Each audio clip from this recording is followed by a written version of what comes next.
इसलिए मैं ये कहता था परमात्म कि आप लोग कहते हो ये स्थूल बात है, तो प्रत्युसार के ज्ञान के विभाग का अधिकार है।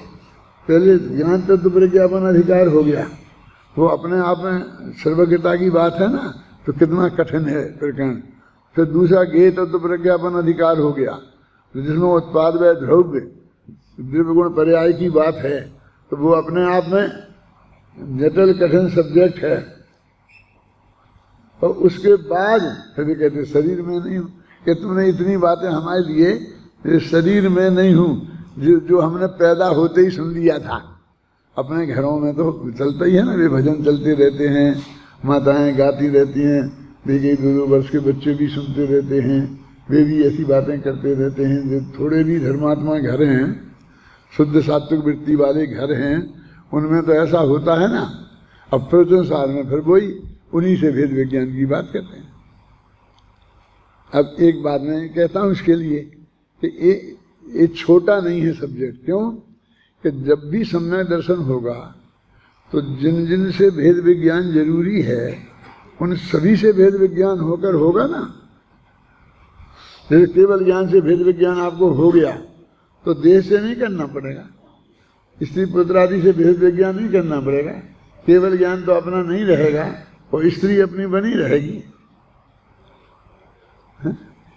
पुत्र अपना बना रहेगा।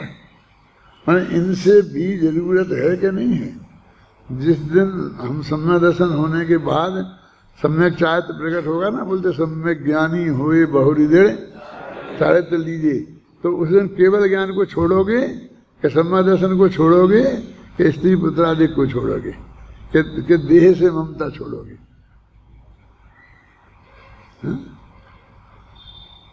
उससे तो एकत्व ममत छोड़ना है, आप समझिए ना। उसको थोड़ी छोड़ना, केवल ज्ञान को थोड़ी छोड़ना है, सम्यक दर्शन को थोड़ी छोड़ना है। वो तो आत्मा में है, तो आत्मा की निर्मल प्रजा आत्मा में रहेगी। और किसी को ऐसा विकल्प आया कि मुझे एक दिन सम्यक दर्शन ही छोड़ना पड़ेगा, कि मैं मोक्ष में जाऊंगा तो सम्यक दर्शन से कैसे जा सकता हूँ, क्योंकि ये तो वो तो उससे भिन्न, मेरा आत्मा तो उससे भिन्न है ना। तो सम्यक दर्शन ज्ञान चारित्र केवल ज्ञान सब यहीं छोड़ के फिर मोक्ष में जाएगा ना, क्यों। यानी जो चीज मोक्ष में भी तेरे साथ रहेगी उससे ही छोड़ने की बात करता है। अरे वो तो सिर्फ जानने का विज्ञान है, उसे तो सिर्फ उपयोग को त्रिकाली ध्रुव पे ले जाना है ना। तो इस पे लगाए रहेगा तो उस पे कैसे जाएगा, क्योंकि सूक्ष्म ज्ञान में तो ऐसा होता नहीं है। तो इस पे से उपयोग हटा दे, इसमें से अपनापन छोड़ के उसमें अपनापन स्थापित कर, जो अनादि अनंत त्रिकाली ध्रुव भगवान आत्मा है। तो मैं ये बार बार कहता रहा हूँ कि भैया इसको भी छोटी बात मत समझो। और अब तुम तो विद्वान बनने जा रहे हो, बने ही गए हो, तो तुम्हें तो सभी तरह के श्रोता मिलेंगे ना। ये सब शास्त्री के स्टूडेंट थोड़ी मिलेंगे। ये तो शांति जी जैसे लोगों का भाग्य है कि देखो तुम 4 साल पढ़ने के बाद पढ़ाने को तुम मिलते हो। बनारस में एक विद्वान थे शांति जी, व्याकरण के बहुत बड़े विद्वान थे। तो वो कहते थे कि मेरे पास पढ़ने आना है तो पहले व्याकरणाचार्य पास करके आओ, फिर मैं तुम्हें व्याकरण पढ़ाऊंगा। तो हमारे गुरु जी हमें सुनाया करते थे, जो व्याकरण पढ़ाते थे, तो वो ये कहते थे कि हमारे वो फलाना विद्वान ऐसे बड़े थे, फलाना विद्वान ऐसे थे, इतने बड़े विद्वान थे। तो हमको हंसी आती थी, कैसी बात करते। अब वो व्याकरणाचार्य हो गया, व्याकरण का सबसे बड़ा विद्वान हो गया, अब उसे ये क्या पढ़ाएंगे। अब अभी आज समझ में आता है कि हम कहते हैं कि हमेशा तुमको तत्व समझना है ना, तो शास्त्र ही पास करके आओ, फिर हमको तुमको जैन धर्म समझाएंगे। तो फिर तुम जैन धर्म क्या समझाओगे, फिर तो हम दूसरों को समझाने लगेंगे। जैन धर्म तुम भी समझाते रहना दूसरों को, हमसे भी तुम समझते रहना। माने ऐसा हमको लगता है कि शास्त्री हो जाने के बाद, व्याकरणाचार्य हो जाने के बाद भी व्याकरण की बहुत बारीकियां रहती हैं। ऐसे जैन तत्व ज्ञान में भी बहुत बारीकियां रहती हैं। क्यों मध्य पर्याय की अपन बात कहते हैं, सबकी समझ में आती है, सब कुछ नक्की है, एक वाक्य में सब कुछ नक्की है, बात एकदम, बस इतना क्रमबद्ध पर्याय का स्वरूप है। इतना ही है ना, मैंने इतना भी हमारी समझ में है। और फिर वो एक समय की ज्ञान की पर्याय का गे भी हम नहीं बदल सकते, और वो भी अनादि से नक्की है। अब ये भी बात क्रमबद्ध पर्याय में है। जो पूरी 10 साल 20 साल समझ लो, हमने भी 20-25 साल क्रमबद्ध पर्याय की श्रद्धा में बिता दिए, और बाद में ख्याल में आई, देखो ये तो कह रहे कि ये वो ना परीक्षा मुख सूत्र के आधार पर बताई ना तुमको कोई बात, हमें ये नहीं बदल सकते, समझ गए ना। ये तो इतनी बारीक बात है ना।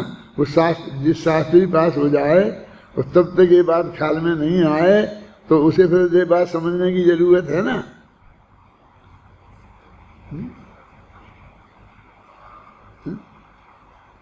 मतलब मेरे कहने का मतलब, ऐसी बारीकियां रहती हैं। तो वो बात जो हमारे वो सुनाते थे, जो हमें पढ़ाते थे, वे बहुत कम दिनों के लिए आए थे, महीना 2 महीना रहे होंगे।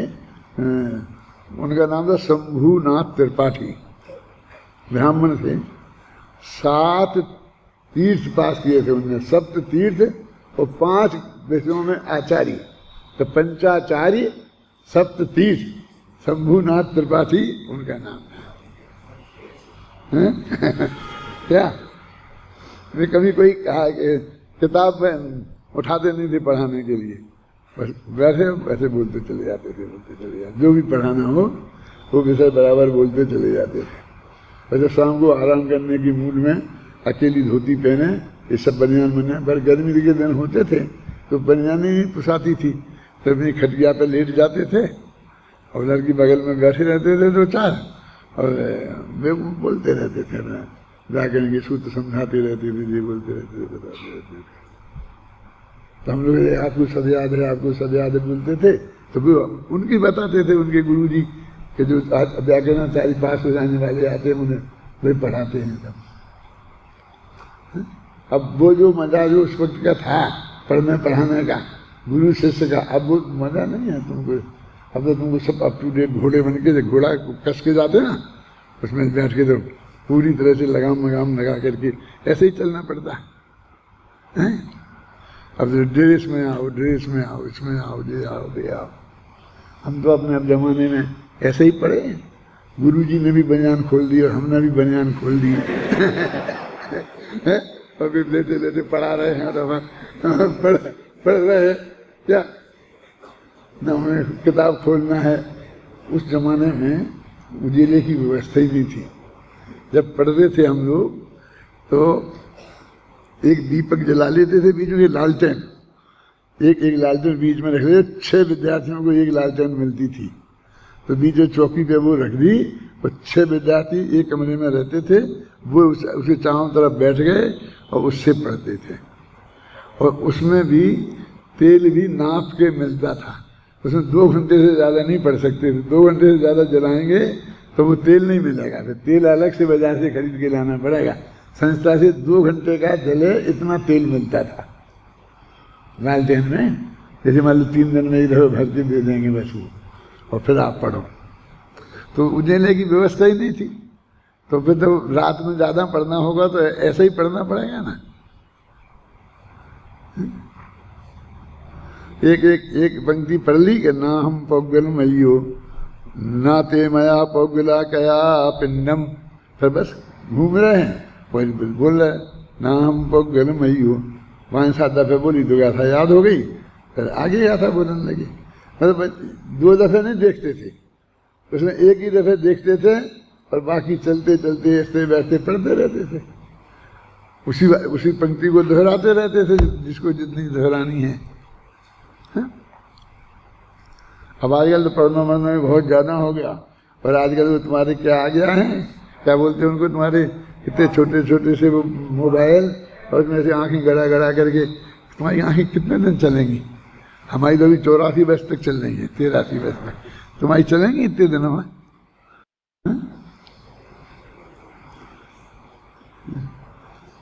सुविधा बढ़ गई थी पढ़ने की तो पढ़ाई कम होनी चाहिए थी ना। जब सुविधा नहीं थी तब तो हमने पढ़े नहीं इतना, और अभी तुम्हें इतना पढ़ना पड़ता है। तो ये जो गाथा 162वीं है, ये तो इस बात की है कि देह से भिन्नता की बात, देह सारे ज्ञेय का प्रतिनिधि है, क्योंकि इस अधिकार का नाम क्या है? ज्ञान ज्ञेय विभागाधिकार।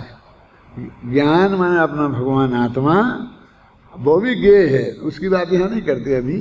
वो बाकी सारा जगत अपने आत्मा सहित, ये है ज्ञेय। अब ज्ञेय में क्या आ गया? अलौकिक भी आ गया और अपना आत्मा भी आ गया। ये उस ज्ञेय को अकेला देह तक ले आए। इसमें दो पंक्तियां हैं, एक गाथा में दो जगह देह शब्द का उपयोग है। पढ़ो पूरी प्राकृत में, तम्मा हीणा देहो हम, इसलिए मैं देह नहीं हूं, है ना।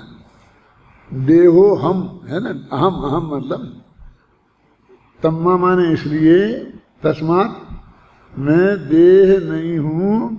और फिर आगे क्या लिखा है? कत्तावा तस् देह से, माने मैं देह नहीं हूं, माने देह से एकत्व मत छोड़ा, और मैं उसका कर्ता नहीं हूं, माने कर्तृत्व भोक्तृत्व छोड़ा। माने दो जगह देह का प्रयोग किया और चार चीजें छुड़ाई। समझ में आएगा? क्या क्या छुड़ाई? चार। हाँ, मैं देह नहीं हूं, इसमें एकत्व मत छुड़ाया, और मैं देह का कर्ता नहीं हूं, इसमें कर्तृत्व भोक्तृत्व छुड़ाया। अपने जो अनुवाद में भी बोल नीचे की पंक्ति में लिखा ना, मैं तन नहीं हूं इसलिए ही देह का कर्ता नहीं।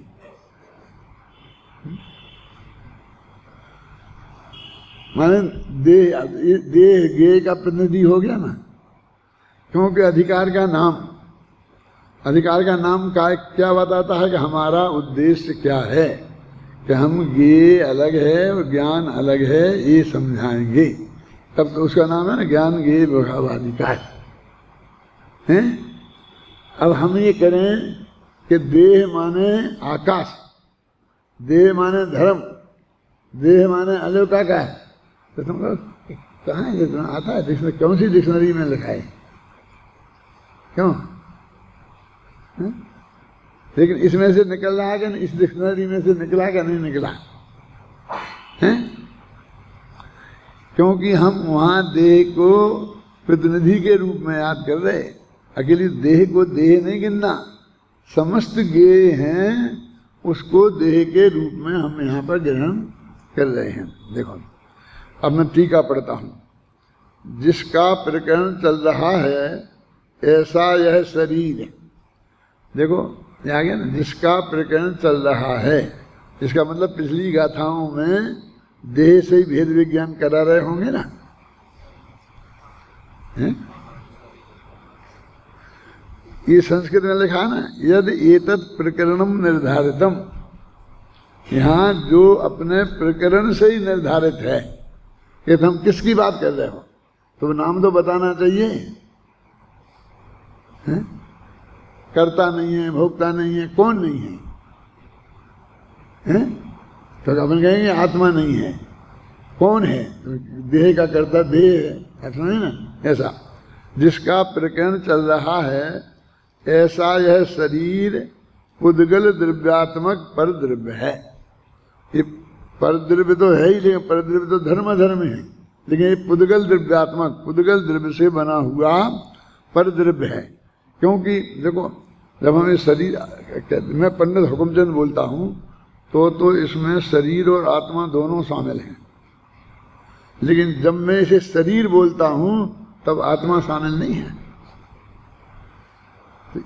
लिखा ना ये पुद्गल द्रव्यात्मक है, और ये परद्रव्य है, पुद्गल द्रव्यात्मक परद्रव्य है, और इसके भीतर वाणी और मन का भी समावेश हो जाता है। अब अकेला तुम शरीर ही नहीं लेना, ये बोल रहे हैं हमारी वाणी और मन, ये भी लेना, क्योंकि ये भी भाषा वर्णना और मनोवर्णना से बना है। ये शरीर आहार वर्णना से बना है, तो तीनों पुद्गल की वर्णनाएं हैं ना। यानी जब हम शरीर कहते हैं तो शरीर से में वाणी भी शामिल कर लेना और मन भी शामिल कर लेना। जब वो द्रव्य संग्रह में अपन कहते हैं, अपन ने बहुत विस्तार से ली थी वो चर्चा कि माँ चिट्ठई, माँ जम्पई और माँ चिंतई, तो ये इन तीनों का ही मनोवचन काय का ही तो निषेध था। ये तीनों का एक नाम शरीर है, तो एक कह रहे हैं कि शरीर की क्रिया मत करो, तुम चेष्टा करोगे तो शरीर की है, वो बोलोगे तो भाषा वर्णना का है, और सोचोगे तो मनोवर्णना का निमित्त है, तो तुम पराधीनता से ही शुरू हो रहा है। ये तीन काम आपके पुद्गल शरीर की अधीनता से शुरू होते हैं। इस प्रकार मन वचन काय के पिंड रूप शरीर में मैं नहीं हूं, शरीर मैं नहीं हूं, समझ गए ना, क्योंकि मैं अपुद्गलमय हूं। अब वो पुद्गल के विरुद्ध अपुद्गल कहा कि मैं पुद्गल से बना हुआ नहीं हूं, अपुद्गलमय हूं, इसलिए मेरा पुद्गलमय शरीर होने में विरोध है। यानी मुझको कोई पुद्गलमय शरीर कहे तो इस बात में विरोध है, ये बात सही नहीं है, मैं तो उससे बिल्कुल जुदा तत्व हूं। इसी प्रकार शरीर के कारण द्वारा, कर्ता द्वारा, कार्यता द्वारा, अनुमोदक द्वारा भी मैं शरीर का कर्ता नहीं। अब कहते शरीर का मैं कर्ता नहीं हूं, यानी शरीर मैंने बनाया नहीं है, तो वो कहते कारण, मैंने शरीर का मैं कारण नहीं हूं, तो कारण द्वारा करता नहीं हूं, कर्ता द्वारा करता नहीं हूं, कार्यता द्वारा कार्यता करता नहीं हूं, और अनुमोदक द्वारा करता नहीं हूं। मैंने कर्ता चार तरह के होते हैं, समझ में आया ना, समझ में आया? कौन तुम बताओगे? क्या बताओ, बोलो।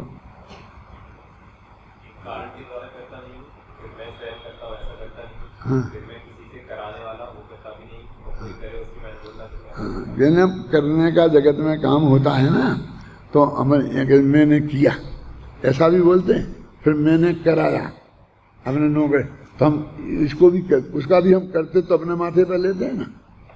फिर किसी ने किया नहीं, तुमने बहुत अच्छा किया, यानी मतलब वो पापकारी था और तुमने कहा बहुत अच्छा किया, तो तुमने उसमें कुछ नहीं कर करके भी उससे जो पाप बंधा उसका हिस्सा अवश्य लिया।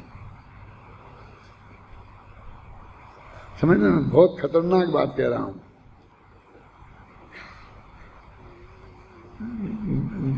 जैसे कि अभी अपन ने मकान बनाया, तो पहले तो मैं थोड़ा ये बता दूं, जो अपनी उसमें अपन ने पूजा में लिखा भी है, और मैं कहता भी हूँ कि जब आप घर का मकान बनाते हैं तो नींव खोदते हैं, उसमें जितने जीव जैसे मरते हैं, तो मंदिर का मकान बनाएंगे, धर्मशाला का बनाएंगे तो उतने ही मरेंगे, कुछ कम मरेंगे। जो धर्मशाला बना रहा है, तो मंदिर बना रहा है, नहीं इसे नहीं मरना चाहिए। अब जो मरेंगे तो उसके मरने का पाप जितना उतना ही लगेगा ना। हम तो मानते ही नहीं पाप लगता है, सब तो पुण्य लगेगा, पुण्य लगेगा, पाप कैसे लगेगा? जो कितनी बड़ी भूल है, माने पाप कर रहे, बिल्कुल ऐसी हत्या कर रहे, मार रहे ना, बोला हमने खोदी कि नहीं, हमने कहा, हम तो गए ही नहीं उधर, तो तुमने नौकर लगाया, मजदूर लगाया, उसे खुदवाया, तो तुम ही करता होगा ना कि वो करता है। फिर हाँ तुमने बहुत अच्छा किया, आपने तो ईश्वर जी ने खड़े रह के बनवाया है, मैंने सीधे इनको तो मोक्ष में ही जाना चाहिए, क्योंकि संसार में रहेंगे तो बहुत जगह खड़े खड़े रह के बनवाएंगे।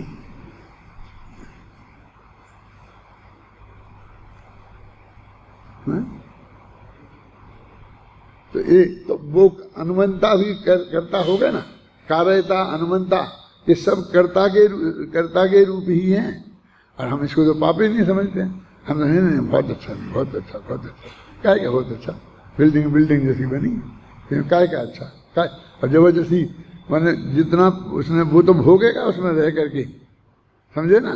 और तुम मुफ्त में अनुमंता बन के और उतना ही पाप कमा लिया।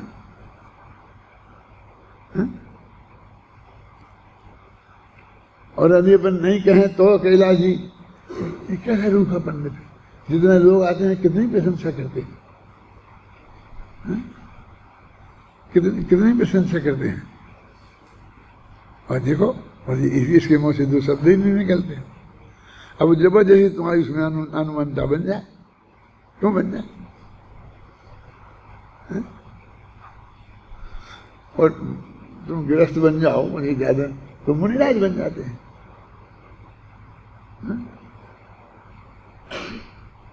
प्रसन्न होते हैं। ये कितनी कितनी बारीक बात है अपनी शास्त्र में, आप तुम लोग पढ़ रहे हैं ना।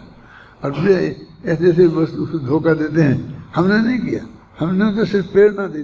तो प्रेरक इसमें आ गया क्या नहीं? वो कार्यता कौन है? प्रेरक ही तो है। हम तो सिर्फ मार्गदर्शन दिया था। मैंने किसने कितने कितने रास्ते हमने निकाल लिए हैं, कितने कितने रास्ते निकाल लिए, हिंसा झूठ चोरी। अभी फिर मैं कहता हूँ चलो वो तो जी मरे तो हिंसा होगी। अभी तुम नक्शा पास कराने गए और तुम घर के नक्शा पास करा दो, 10,000 रुपये लिए उसने। और अभी मंदिर का पास करना जाओगे फ्री में हो जाएगा, धर्मशाला का पास कराओगे फ्री में हो जाएगा। तो घूस देने जैसा महापाप भी तुमने किया कि नहीं? क्यों? अपने भारतीय संविधान में घूस देने और लेने दोनों ही अपराध हैं, और पकड़े जाए तो दोनों ही को सजा होती है ना। तो तुमने सजा हो ऐसा काम किया है, गवर्नमेंट से सजा मिलनी चाहिए ऐसा काम किया है, और तुम तो उसे पाप में ही नहीं मानते हो। तुम तो धर्म पुण्य, पुण्य से धर्म। अरे तुमको यदि बहुत तीव्र विकल्प है तो ये ज्ञान यज्ञ में लगो ना, ज्ञान पढ़ो, पढ़ाओ, बस बहुत है। ये एक कम काम है। जिनने घर छोड़ दिया है, ब्रह्मचर्य ले लिया है, उनको तो तीसरा काम करना ही नहीं चाहिए। हम क्यों इसमें हम जबरदस्ती। अभी ये हमारे पिताजी तो ज़्यादा पढ़े लिखे नहीं थे, लेकिन वे भी हमसे कहते थे, जब बाद में तो हमने पढ़ाया था, शास्त्री तक कराया था, लेकिन पहले जब हम थे अपने गांव में तब भी हमसे कहते थे, बेटा कभी मकान बनाने का मौका आवे तो बनाना नहीं, बना बनाया खरीद लेना। क्या? क्यों? तुमने कितनी हिंसा, कितना पाप होता है। अपन को नहीं करना बना बनाया ही। आज बना बनाया किसी को पसंद नहीं आता, और बना बनाया खरीद लेते हैं ना परमात्मा, तो उसे पूरा जमीन से तोड़ते हैं। तो तोड़ने का पाप अलग। क्यों? कि एक कमरा है ना, ये 12x15 का है, तो तुमने क्या है, तुमने बनाया नया, वो 12x16 का। क्या हो गया? 12x15 में ले लेते, क्या फर्क पड़ता था? है? तो ये सब लिखा। अभी तो ये बिल्कुल श्रद्धा के लेवल पे बात लिखी है। देखो हनुमंता ने ये बात श्रद्धा के लेवल की बता रहे, अभी क्रिया के लेवल की तो है ही नहीं। क्रिया की लेवल की तो अभी वो तो सब इसमें बिल्कुल। और ये बात पढ़ते नहीं क्या? सब पढ़ते हैं। देखो मैं पढ़ लेता हूँ, नहीं तो फिर कल अपने इसी में लग जाएंगे, है ना।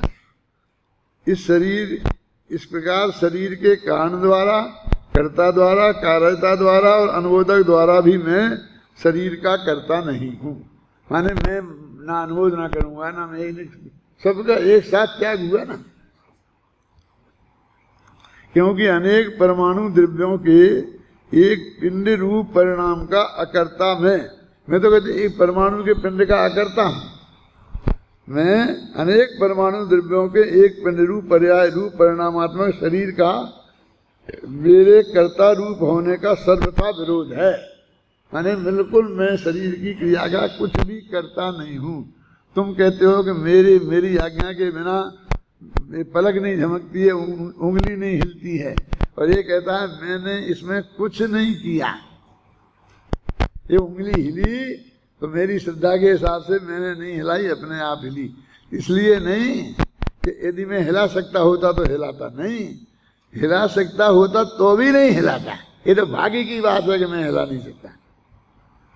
मैंने इसके क्रिया का कर्ता बनने का मुझे शौक नहीं है, क्योंकि वो कर्ता बनना श्रद्धा का दोष है। आप समझ रहे ना?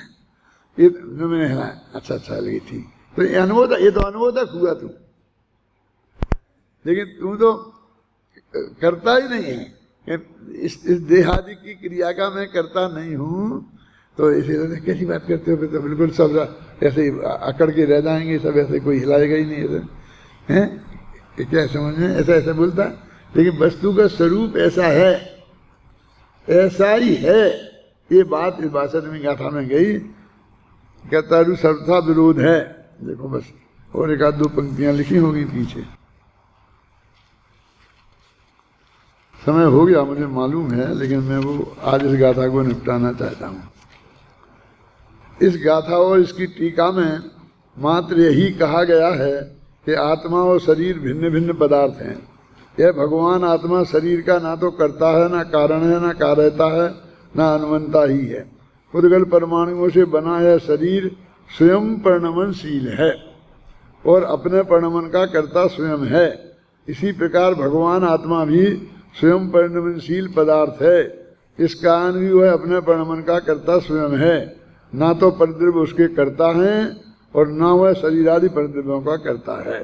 तो इस तरीके से एक गाथा में शरीर से भिन्नता की बात बताई, वो चार बातों से बताई, करना हो, करना, कराना, ना अनुमोदना करना, इस तरह से इससे भिन्नता थी। अब देखो आगे आता है ना, ये परमाणु अथ कथम परमाणु द्रव्यानाम पिंड पर्याय परिणति इति संधि। अब कहते फिर परमाणुओं की ये स्कंद रूप पर्याय होती कैसे है? आत्मा करता नहीं है तो फिर ये सब बताएंगे कि पुद्गल परमाणु कैसे मिलते हैं, क्या होते हैं, स्कंद कैसे बनते हैं, वो जो वही रूखे से चिकने और चिकने से रूखे हैं मिलते हैं, वो प्रकरण आएगा। इसमें तो मुझे तो मेरा मन तो लगना नहीं है।